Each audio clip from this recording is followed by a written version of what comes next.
Nehemiah chapter 1. Ito ang record ng mga nagawa ni Nehemiah na anak ni Hakalaya. Ang prayer ni Nehemiah para sa Jerusalem. Sa buwan ng Kislev, sa pang-20 na taon na paghahari ni King Artaxerxes sa Persia, ako, si Nehemiah, ay nasa Susa na capital city. Dumating ang isa sa mga kapatid kong si Hanani kasama ang ilang mga taong galing sa Juda. Tinanong ko sila tungkol sa Jerusalem at sa mga Jews na nakaligtas, yung mga hindi kasama sa mga pinatapon sa Babylonia. Sabi nila sa akin, hirap na hirap yung mga nakaligtas sa pagpapatapon at napapahiya sila doon sa lugar nila. Tapos, giba-giba pa yung pader ng Jerusalem at sunog yung gate ng city. Nung marinig ko lahat yon, umupo ako at umiyak. Ilang araw akong nagluksa at di kumain. Nagpray ako sa Diyos ng langit. O Lord, Diyos ng langit, dakila ka at may takot kami sa iyo. Tapat ang pagmamahal mo at tinutupad mo ang promise mo sa mga taong nagmamahal sa iyo at sumusunod sa mga utos mo. Tingnan mo po ako, Lord, pakinggan mo ako. Araw-gabi kong pinagpe-pray ang mga lingkod mo, ang bayan ng Israel na inaamin kong nagkasala sa iyo. Opo, nagkasala kami sa iyo at ang mga ninuno ko. Napakasama ng nagawa namin laban sa iyo at hindi namin sinunod ang mga utos at batas na binigay mo kay Moses na servant mo.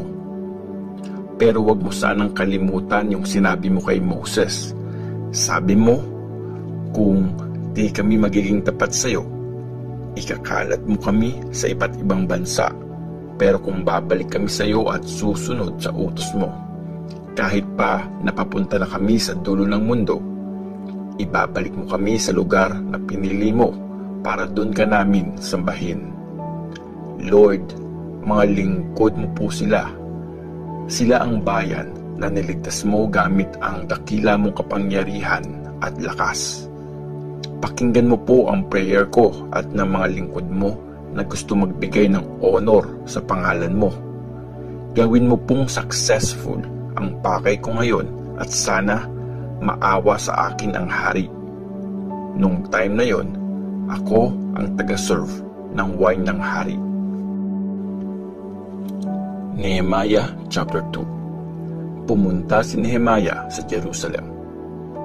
Nung buwan ng Nisan, sa pang-20 na taon na paghahari ni King Artaxerxes, kumakain ang hari at sinerve ko sa kanya yung wine. Noon niya lang ako nakitang malungkot, kaya tinanong niya ako, bakit malungkot ka? Mukhang wala ka namang sakit, so malamang may problema ka. Takot na takot ako, pero sinabi ko sa kanya, mabuhay po kayo, mahal na hari. Malungkot po ako kasi nawasak ang city na pinaglibingan sa mga ninuno ko. Nasunog din po ang mga gate noon. Nagtanong ang hari, may gusto ka bang hilingin sa akin? So nagpray ako sa Diyos ng langit. Tapos sinabi ko sa hari, kung okay lang po sa inyo at kung willing po kayong pagbigyan ang request ko, gusto ko pong umuwi sa Juda para maipatayo ko ulit ang city kung saan nakalibing ang mga ninuno ko. Nakaupo ang hari sa tabi ng reyna nung time na yon at sinabi niya, hanggang kailan ka mawawala at kailan ang balik mo? Sumagot ako at pinayagan naman niya ako. Tapos nakiusap ako, kung pwede po, bigyan niyo rin ako ng mga sulat para sa mga governor ng probinsya sa west ng Euphrates para padaanin nila ako at makarating ako sa Juda. Pahingi na rin po ako ng sulat na ipapakita ko kay Asaph, yung nagbabantay sa mga gubat ng hari, para bigyan niya ako ng mga troso. Gagamitin ko po ang mga yon para sa mga gate ng kuta na nagpoprotekta sa temple, para sa mga pader ng city at para sa bahay na titirhan ko. Pinigay naman ng hari ang lahat ng hiningi ko kasi mabuti ang Diyos sa akin. Pinasamahan pa ako ng hari sa ilang officer ng army at sa mga sundalong nakakabayo. Nagpunta kami sa west ng Euphrates at binigay ko ang mga sulat ng hari sa mga governor doon. Pero nung mabalitaan ito ni Sanballat na taga Beth Horon at ni Tobaya na official sa probinsya ng Ammon, galit na galit sila. Ayaw kasi nila na may tutulong sa mga Israelites. Nakarating nga ako sa Jerusalem. Sa loob ng 3 days na nandun ako, wala akong sinabihan tungkol sa pinapagawa sa akin ng Diyos sa Jerusalem. Kinagabihan, bumangon ako at lumabas kasama ang ilang tao. Hindi ako nagdala ng kahit anong hayop except dun sa donkey na sinakyan ko. Lumabas ako sa Valley Gate at pumunta sa bukal ng Dragon hanggang sa Dragon Gate na papunta sa tapunan ng basura. Chinek ko ang sira-sirang pader ng city at ang mga gate na nasunog. Tapos, tumuloy ako sa bandang east ng city at pumunta sa gate ng bukal at sa paliguan ng hari. Pagdating doon, walang madaanan yung donkey na sinasakyan ko. Kaya pumunta na lang ako sa Kidron Valley at nag-ikot habang chinecheck ang pader. Tapos, bumalik ako at dumaan sa Valley Gate, papasok ulit sa city. Walang kaalam-alam ang mga official kung saan ako pumunta o kung ano ang ginagawa ko. Wala pa akong sinasabi sa mga Jews, mga priest, mga leader, mga officials o kahit sino pang tutulong sa trabahong ito. Pero sinabi ko sa kanila, kawawa naman tayo. Wasak na wasak ang Jerusalem at sunog ang mga gate nito. Itayo ulit natin ang pader ng city para hindi na tayo napapahiya. Sinabi ko sa kanila kung paano ako blines at tinulungan ng Diyos. Kinuwento ko rin ang mga sinabi sa akin ng hari. Sumagot sila, sige, mag-start na tayong gumawa. At nag-ready na nga silang magtrabaho. Nung malaman nila Sanballat, Tobaya at nung Arab na si Geshem ang plano namin, pinagtawanan nila kami at minaliit. Sabi nila, ano sa tingin niyong ginagawa niyo? Nagre-rebelde ba kayo sa hari? Sumagot ako, ang Diyos ng langit ang tutulong sa amin para maging successful ang trabahong ito. Mga lingkod niya kami at sisimulan namin ang pagtatayo. Pero kayo, wala kayong part, karapatan o maaangking anuman sa Jerusalem.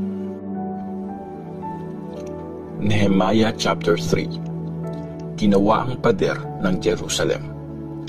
Kumilos na ang high priest na si Eliashib at ang mga kasama niyang priest. Tinayo nila yung sheep gate. Dinedicate yun sa Diyos at nilagyan ng pinto. Dinedicate din nila yung pader hanggang sa tower ng 100 at sa tower ni Hananel. Tinayo ng mga lalaking taga Jericho yung sumunod na parte ng pader. Tinayo naman ni Sakur na anak ni Imri yung sumunod. Tinayo ng angkan ni Hasena ang fish gate. Nilagyan nila yon ng mga biga, mga pinto, mga kandado at mga pangharang. Inayos ni Merimoth yung next na part. Anak siya ni Uriah at apo ni Hakoz. Yung kasunod na parte, ginawa ni Meshulam na anak ni Berekiah at apo ni Meshezabel. Nirepair naman ni Zadok na anak ni Baana yung sumunod na parte. Inayos ng mga taga-Tekoa yung next na part. Pero tumanggi ang matataas na leader nila na gawin yung trabahong inassign sa kanila ng mga supervisor. Ginawa ni Joyada na anak ni Paseya at ni Meshulam na anak ni Besodeya ang Jeshana Gate. Nilagyan nila yon ng mga biga, mga pinto, mga kandado at mga pangharang. Yung sumunod na parte, pinagtulungang ayusin ni na Melataya na taga Gibeon, Jadon na taga Meronoth at ng mga lalaking taga Gibeon at taga Mispa na sakop ng governor ng west ng Euphrates. Nirepair ni Uziel na anak ni Harhaya yung next na parte. Isa siyang panday ng ginto. Si Hananiah na gumagawa ng mga pabango yung nag-ayos ng kasunod na parte hanggang sa malapad na pader. Inayos naman ni Refaiah yung kasunod na parte. Anak siya ni Hur at leader ng kalahati ng district ng Jerusalem. Tapos, ni-repair ni Jedaiah na anak ni Harumaph yung katabing parte na malapit sa bahay niya. Ginawa ni Hatush na anak ni Hashabneah yung sumunod na parte. Pinagtulungan ni Malkijah na anak ni Harim at ni Hashub na anak ni Pahat Moab na ayusin yung sumunod na parte, pati na yung tower ng mga oven. Yung kasunod na parte ay ni-repair ni Shallum na anak ni Halohesh at leader ng isa pang kalahati ng district ng Jerusalem. Tinulungan siya ng mga anak niyang babae. Ginawa naman ni Hanun at ng mga taga-Zanoah yung Valley Gate. Nilagyan nila yon ng mga pinto, mga kandado at mga pangharang. May 450 meters yung inayos nila at umabot sila hanggang sa gate na papunta sa tapunan ng basura. Nirepair ni Malkijah na anak ni Rekab at leader ng district ng Beth Hakerem yung gate papunta sa tapunan ng basura. Nilagyan niya yon ng mga pinto, kandado at pangharang. Yung gate ng bukal naman ay inayos ni Shallum na anak ni Kolhoze at leader ng district ng Mispa. Pinubungan niya yon, nilagyan ng mga pinto, mga kandado at mga pangharang. Tinayo din niya yung pader sa may paliguan ng Shelah sa tabi ng garden ng hari hanggang sa hagdanan pababa mula sa city ni David. Ni-repair naman ni Nehemiah na anak ni Azbuk yung sumunod na parte hanggang sa libingan ni David, hanggang sa ipunan ng tubig at hanggang sa bahay ng mga sundalo. Si Nehemiah ang leader ng kalahati ng district ng Beth-zur. Mga Levites na gumawa ng pader. Ito ang mga Levites na nag-repair ng iba pang parte ng pader. Si Rehum na anak ni Bani ang nag-ayos ng kasunod na part. Si Hashabiah na leader ng kalahati ng district ng Keilah, ginawa niya yun para sa buong district niya. Si Vavai naman na anak ni Henadad ang nag-ayos ng sumunod na parte. Siya ang leader ng isa pang kalahati ng district ng Keilah. Si Ezer na anak ni Joshua at leader ng Mispa ang gumawa ng part na katapat ng daan ng pakyat sa taguan ng mga sandata hanggang sa kanto ng pader. Si Baruch na anak ni Zabay ang nagtayo mula sa kanto ng pader hanggang sa tapat ng pinto ng bahay ng high priest na si Eliashib. Tinuloy yon ni Merimoth na anak ni Uriah at apo ni Hakoz. Ginawa niya yung kasunod na parte hanggang sa dulo ng bahay ni Eliashib. Mga priest na gumawa ng pader. Ginawa ng mga priest na galing sa mga lugar sa palibot ng Jerusalem yung iba pang parte ng pader. Sina Benjamin at Hashub ang nagtayo ng part na nasa tapat ng mga bahay nila. Si Azariah na anak ni Maaseya at apo ni Ananiah ang gumawa ng sumunod na parte na nasa harap din ng bahay niya. Si Binuwi naman na anak ni Henadad ang nag-ayos ng pader sa tapat ng bahay ni Azariah hanggang sa kanto ng pader. Si Palal na anak ni Uzai ang nag-repair ng kanto ng pader at yung nasa tapat ng tower sa itaas ng bahay ng hari, malapit sa bahay ng mga guard. Si Pedaya na anak ni Parosh ang nagtayo ng sumunod na parte. Kasama niyang gumawa yung mga servants sa temple na nakatira sa Ophel. Inayos nila yung pader hanggang sa tapat ng water gate sa east at yung sa tower sa temple. Iba pang gumawa ng pader. Tumulong ulit ang mga taga-Tekoa at ni-repair yung parteng katapat ng malaking tower hanggang sa pader ng Ophel. Isang grupo ng mga priest ang nagtayo ng part mula sa horse gate. Inayos ng bawat isa yung parte ng pader na katapat ng bahay nila. Ni-repair ni Zadok na anak ni Immer yung pader na nasa harap ng bahay niya. Yung kasunod nun, tinayo naman ni Shemaiah na anak ni Shekaniah. Siya ang bantay ng East Gate.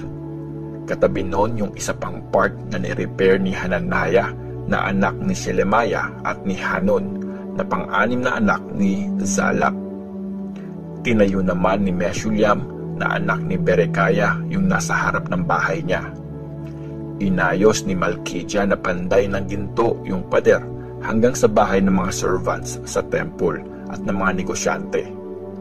Katapat ito nung Mifgab Gate at malapit sa kwarto na nasa itaas ng kanto ng pader. Tinayo naman ng mga nagpapanday ng ginto at ng mga negosyante yung huling parte mula sa kwarto sa kanto ng pader hanggang sa Ship Gate.